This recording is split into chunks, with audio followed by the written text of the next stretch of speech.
Bugün bir savaş gazisinin yeğenini kurtardığı ve bir kriminal kardinalden acımasızca intikam aldığı Rambo Last Blood adlı bir filmi anlatacağım.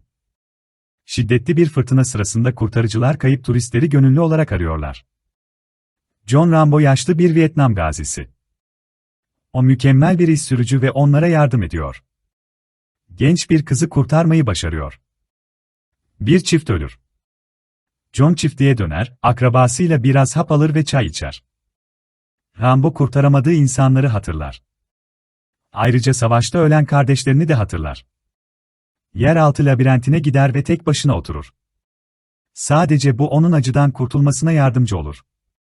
Sabah John yeni bir inatçı aygıra biner ve kahvaltısını eder.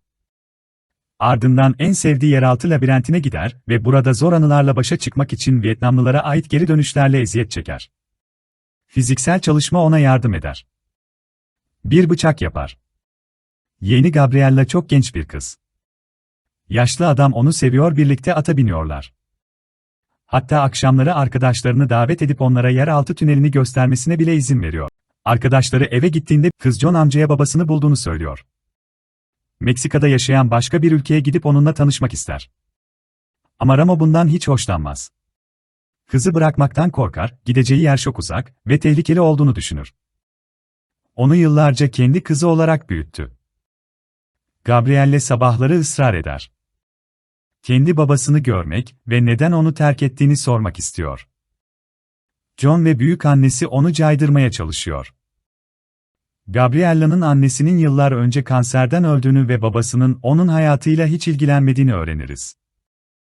Kız akrabalarının iddialarına katılıyor ve izinliymiş gibi yapıyor. Ders çalışmak için arkadaşına gider. Ama yoldan döner ve Meksika'ya arkadaşının yanına gelir. Arkadaşı akşam onu babasına götürür. Babası kızıyla randevulaşmayı istemez. Onu hiç istemediğini söyler ve artık onu aramamasını tavsiye eder. Kız koşarak gider. Teselli etmek için arkadaşı onu oradaki bir gece kulübüne getiriyor. Yeğeninin Meksika'ya gittiğini ve ortadan kaybolduğunu öğrenir. Arabaya biner ve onu aramaya çıkar.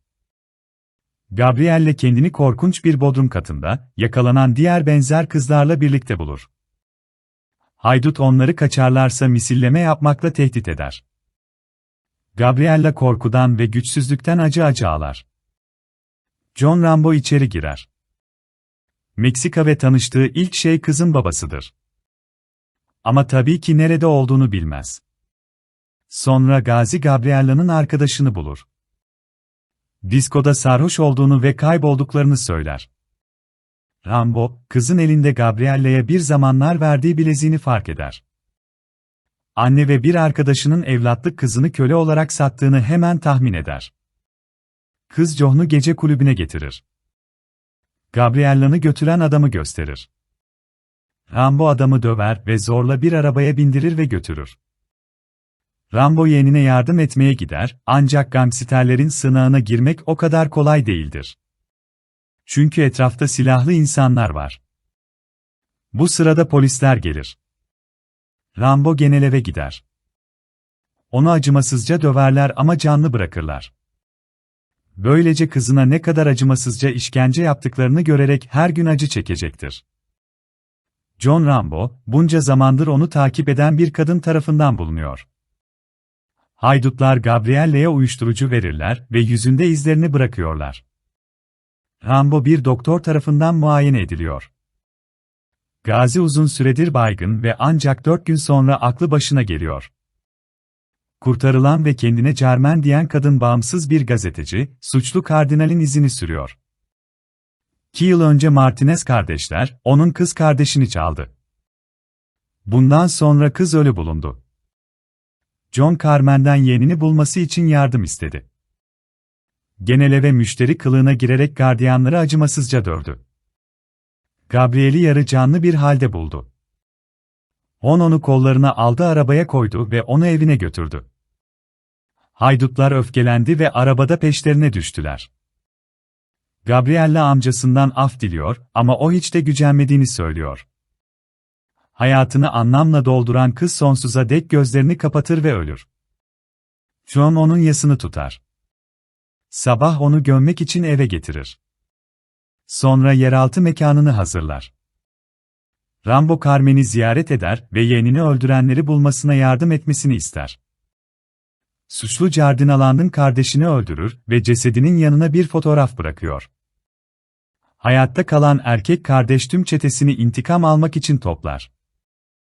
Tüm suç ailesi Vietnam gazisinin yaşadığı çiftliğe gider. Ama Rambo sıcak bir karşılama için hazır. Birkaç gangster arabası aynı anda havalanır. Güçlü bir patlamayla havaya fırlar ve paramparça olur. Suçlular silahlarını kapar ve eve koşarlar. Ancak çoğu, tüm oklar üzerlerine uçtuktan hemen sonra ölür. O anda bir çember yerden fırlar ve rakibini arkadan vurur. Ardından mahzene bir haydut gizler.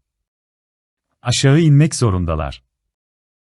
Yeraltı labirentinden geçiyorlar ama bazıları suçluların kafasını daha da karıştırmak için hemen ölümcül kurşunlar alıyor. Rambo müziği sonuna kadar açar. Birkaç haydutu daha kolaylıkla öldürür. Bazıları bombayı örterken diğerleri onun ölümcül tuzaklarına düşer. Şimdi neredeyse tümü öldürülür. Ama haydut Martinez, Rambo'yu vurmayı başarır. Ama kahraman umursamaz. Martinez labirentte koşar, bir aşırda Rambo tarafından okla vurulur. Haydut duvara zincirlenmiştir ve hareket edemez ama hala hayattadır. Rambo onun kalbini yerinden söker ve ahırdan ayrılır. En sevdiği sandalyesine oturur, ölen akrabalarının ve arkadaşlarının hatırasının sonsuza kadar yaşaması için mümkün olan her şeyi yapacağına söz verir. Burada film biter. İzlediğiniz için teşekkürler.